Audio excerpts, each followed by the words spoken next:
ആലപ്പുഴ തണ്ണീർമുക്കം ചാലിനാരായണപുരം മഹാക്ഷേത്രത്തിലെ വലിയ വിളക്ക് മഹാശിവരാത്രി മഹോത്സവം നടത്തുന്നത് ക്ഷേത്ര ആചാരങ്ങൾ പാലിക്കാതെ എന്നാണ് ആക്ഷേപം. മഹാദേവനും മഹാവിഷ്ണുവും തുല്യ പ്രാധാന്യത്തോടുകൂടി കുടികൊള്ളുന്ന ക്ഷേത്രത്തിൽ ഭഗവാന്മാരെ എഴുന്നള്ളിക്കാൻ ആനയെപ്പോലും ദേവസ്വം ബോർഡ് അനുവദിച്ചില്ല. അവിശ്വാസികൾ സംഘാടകരായതിനാലാണ് ക്ഷേത്ര അലങ്കാരമോ ഹാരമോ ചാർത്താതെയുള്ള ഉത്സവമെന്ന് ഭക്തർ ആരോപിക്കുന്നു. ഞാനിപ്പോൾ നിൽക്കുന്നത് തണ്ണീർമുക്കത്തെ ആലപ്പുഴ ജില്ലയിലെ തണ്ണീർമുക്കം ചാലി നാരായണപുരം മഹാക്ഷേത്രത്തിലാണ്. ഇവിടെ ഉത്സവം നടക്കുകയാണ്. എന്നാൽ ഉത്സവം പേരിന് മാത്രം കൃത്യമായ ആചാരങ്ങൾ പോലും പാലിക്കാതെ നടത്തുന്നു എന്ന ആക്ഷേപമാണ് നിലനിൽക്കുന്നത്. ആനപ്പുറത്തുള്ള എഴുന്നള്ളത്തില്ല, മറ്റ് നിരവധി ചടങ്ങുകളാണ് നാമമാത്രമായി മാത്രം നടത്തി പോകുന്നത്. ഇതിലുള്ള വലിയ അതൃപ്തിയും വിഷവുമാണ് ഇവിടുത്തെ ഭക്തർ പങ്കുവെക്കുന്നത്. ഏത് രീതിയിലാണ് ദേവസ്വം ബോർഡ് ഇതിലോടുള്ള ഒരു സമീപനം? വിശ്വാസമില്ലാത്തവർ ഉത്സവം നടത്തുമ്പോൾ ക്ഷേത്രകാര്യങ്ങൾ മുന്നോട്ട് കൊണ്ടുപോകുമ്പോഴുണ്ടാകുന്ന പ്രശ്നങ്ങളാണ് ഇവർ ചൂണ്ടിക്കാണിക്കുന്നത്. എങ്ങനെ ചേച്ചി ഈ പ്രാവശ്യത്തെ ഉത്സവ നടത്തിപ്പുമായിട്ട് ബന്ധപ്പെട്ട് നിങ്ങൾ എത്രത്തോളം വിഷമിച്ചാണ് ഇപ്പം നിൽക്കുന്നത്? വളരെ വിഷമമുണ്ട്. കാരണം ശിവനും വിഷ്ണുവിനും തുല്യ പ്രാധാന്യമുള്ള കേരളത്തിലെ അപൂർവ ക്ഷേത്രങ്ങളിൽ ഒന്നാണിത്. കുംഭമാസത്തിലെ ചോതി നക്ഷത്രത്തിൽ കൊടിയേറി തിരുവോണത്തിന് ആറാട്ടോടുകൂടി അവസാനിക്കുന്ന ക്ഷേത്രമാണിത്. ഇവിടെ ഈ 9-ാം തീയതിയാണ് കൊടിയേറ്റ് നടന്നത്. കൊടിയേറ്റിൻ്റെ അന്നിട്ട കുരുത്തോലയാണ് ഈ ക്ഷേത്രത്തിൻ്റെ മുൻവശത്ത് കാണുന്നത്. ആനയില്ല, എല്ലാം കസേരയിൽ കൊണ്ടുവന്നിരുത്തിക്കൊണ്ടാണ് ഭഗവാനെ എഴുന്നള്ളിക്കുന്നത്. അപ്പോൾ ഇവിടെ ഒരു കാര്യങ്ങളും ചടങ്ങുകളെല്ലാം പേരിന് മാത്രം നടത്തുന്നതാണ്. താങ്കൾ പറഞ്ഞ പോലെ തന്നെ വിശ്വാസമില്ലാത്തവർ നടത്തുന്ന ഉത്സവമാണ്. ഇവിടെ ആചാരങ്ങൾ ഒട്ടനവധിയുണ്ട്. ഈ ആചാരങ്ങൾ സംരക്ഷിക്കപ്പെടുന്നില്ലെങ്കിൽ പിന്നെ എന്തിനാണ്? ആചാരങ്ങൾ സംരക്ഷിക്കപ്പെടേണ്ടത് തന്നെയാണ്. അതുപോലെ ഒരുപാട് വിഷമമുണ്ട് ഇവിടെ. ഇതുപോലെ ഒരു ഉത്സവം ഇവിടെ നടന്നിട്ടില്ല. കിഴക്കോട്ട് ആറാട്ടുണ്ട് വൈകിട്ട്.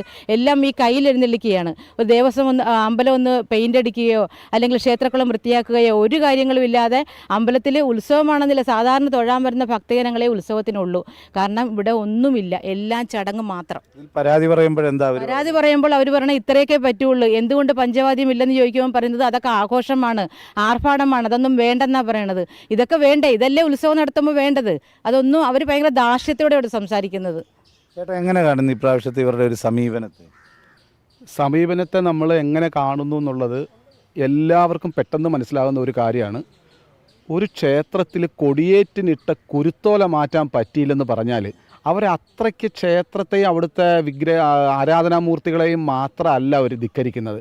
അവരെ നിയോഗിക്കപ്പെട്ട അവരുടെ ഭരണകർത്താക്കളെ ധിക്കരിക്കുന്നുണ്ട്. ഇവിടുത്തെ ജനങ്ങളെ അവരെങ്ങനെ കാണുന്നു? ജനങ്ങൾ വിഡ്ഢികളാണെന്നും ജനങ്ങൾ പ്രതികരിക്കില്ലെന്നും 101% ഉറപ്പുള്ളത് കൊണ്ട് മാത്രമാണ് പ്രത്യക്ഷത്തിൽ കാണുന്ന ഏതൊരു വ്യക്തിയും കാണുന്ന ഈ കുരുത്തോല മാറ്റാത്തത്. അവർക്കതിന് എന്ത് ന്യായീകരണമുള്ളത്? ഒന്നെങ്കിൽ അവർക്കറിയാം ഇവിടുത്തെ ആചാരങ്ങൾ പാലിച്ചില്ലെങ്കിൽ ദൈവികമായിട്ടുള്ള ദോഷങ്ങളൊന്നും ഞങ്ങൾക്ക് വരില്ല എന്നറിയാം. രണ്ടാമത് അവർ വിചാരിക്കുന്നത് ജനങ്ങൾ ഇവിടുത്തെ യാതൊരു വിധത്തിലും ക്ഷേത്രത്തോട് പ്രതിബദ്ധതയില്ലാത്ത ഭക്തിയില്ലാത്ത ജനങ്ങളാണ്, ഇവിടുത്തെ ഹൈന്ദവ സമാജം പ്രതികരിക്കില്ല എന്നുള്ള വിശ്വാസം അവർക്കുള്ളത് കൊണ്ട് കൂടിയാണ്. അടുത്തതായിട്ട് ഏതൊരു ക്ഷേത്രത്തിലും അവിടുത്തെ ഉത്സവത്തോടനുബന്ധിച്ച് ചെയ്യേണ്ട കുറച്ച് കാര്യങ്ങളുണ്ട്. അത് ചെറിയ ചെറിയ പെയിൻറ്റിങ്ങുകൾ നടത്തണം. ചെറിയ ആറാട്ടുകുളത്തിൽ ആറാട്ട് നടക്കുമ്പോൾ അത് വൃത്തിയായിട്ട് ഭഗവാന്റെ കാര്യങ്ങൾ അവിടെ ചെയ്യുമ്പോൾ ഐശ്വര്യത്തോടു കൂടി അവിടെ ഉണ്ടാവണം. അവിടെ ഇന്ന് പ്ലാസ്റ്റിക് കുപ്പികളും അതും ഇതുമൊക്കെ ആയിട്ട് കിടക്കുന്നു. അപ്പോൾ പക്കയായിട്ട് 100% അവഗണിക്കുകയാണ്. എന്നാൽ നഷ്ടത്തിൽ പോകുന്നൊരു ക്ഷേത്രമല്ല ഇത്. ഇവിടുത്തെ വരുമാനം കൊണ്ട് തന്നെ വളരെ ഭംഗിയായിട്ട് ഈ ക്ഷേത്രത്തെ മുന്നോട്ട് കൊണ്ടുപോകാൻ സാധിക്കും. ഇവിടുത്തെ ഉപദേശക സമിതിയുടെ കാലാവധി കഴിഞ്ഞപ്പോൾ അതിന് അടുത്ത സ്റ്റെപ്പ് എന്തെന്ന് ചിന്തിക്കാതെ അവർ വിട്ടുപോവുകയാണ്. കാരണം അവർക്ക് കുഴപ്പമില്ല, എങ്ങനെയെങ്കിലും ഇവിടുത്തെ ഉത്സവം നടന്നോളും, ആരും ഞങ്ങളോട് ചോദിക്കാനില്ല. അടുത്തതായിട്ട് നടക്കാൻ പോകുന്ന ഉത്സവത്തിൻ്റെ തയ്യാറെടുപ്പുകൾ എന്താണെന്ന് ചിന്തിക്കേണ്ടതും പ്രവർത്തിക്കേണ്ടതും ഇവിടുത്തെ ജനങ്ങളല്ല, ഇവിടുത്തെ അധികാരികളാണ്.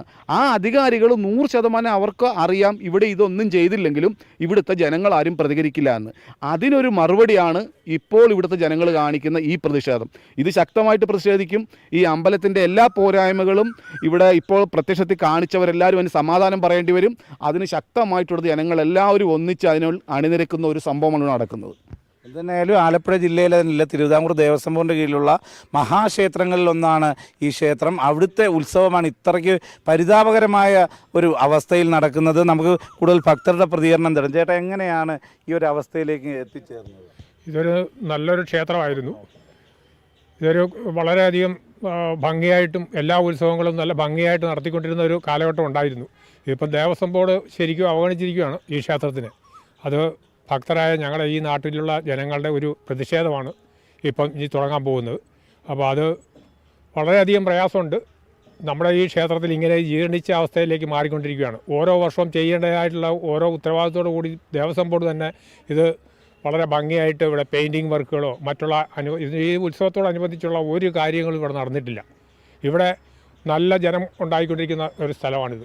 പക്ഷേ ഈ ക്ഷേത്രത്തിൽ ഇത്തവണ വളരെയധികം മോശമായ രീതിയിലേക്ക് വന്നിരിക്കുക. അതൊക്കെ ഞങ്ങളൊക്കെ ഈ നാട്ടുകാരെന്നുള്ള രീതിക്കും ഭക്തരായിട്ടുള്ള ഞങ്ങളെപ്പോലുള്ള ആൾക്കാർക്ക് വളരെയധികം വിഷമം ഉണ്ടാക്കുന്ന ഒരു കാര്യമാണ്. ഇതൊക്കെ നല്ല രീതിയിൽ നടന്നു പോയേനെ. പക്ഷേ ദേവസ്വം ബോർഡ് ശരിക്കും അത് ഉപേക്ഷിക്കുകയാണ്.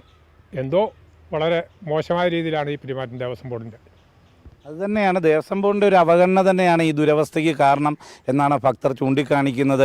ഇതിൻ്റെ ആചാരപരമായ ചടങ്ങുകളിൽ അതിൻ്റെ ചിലവ് ദേവസ്വം ബോർഡ് തന്നെ വഹിക്കേണ്ടതാണ്. എന്നാൽ അത്തരം ഉത്തരവാദിത്തമൊന്നും തന്നെ ദേവസ്വം ബോർഡ് ഏറ്റെടുക്കുന്നില്ല. ആനയെ എഴുന്നള്ളത്തിനായി എത്തിക്കേണ്ടതും പഞ്ചവാദ്യം അടക്കമുള്ള മേളമടക്കമുള്ള ആ അടിസ്ഥാനപരമായ കാര്യങ്ങൾ അത് ദേവസ്വം ബോർഡിൻ്റെ ഉത്തരവാദിത്തമാണ്. ആ ഉത്തരവാദിത്തം നിറവേറ്റാതെ അവർ ഒഴിഞ്ഞു മാറുക കൂടി ചെയ്തതോടെയാണ് ഉത്സവത്തിൻ്റെ നടത്തിപ്പ് ഇത്ര കണ്ട് മോശമാവുന്ന ഒരു സാഹചര്യം ഉണ്ടായത്. ക്യാമറാമാൻ സുമേഷ് പുന്നമടയ്ക്കൊപ്പം സുധീഷ് ഗോപാൽ.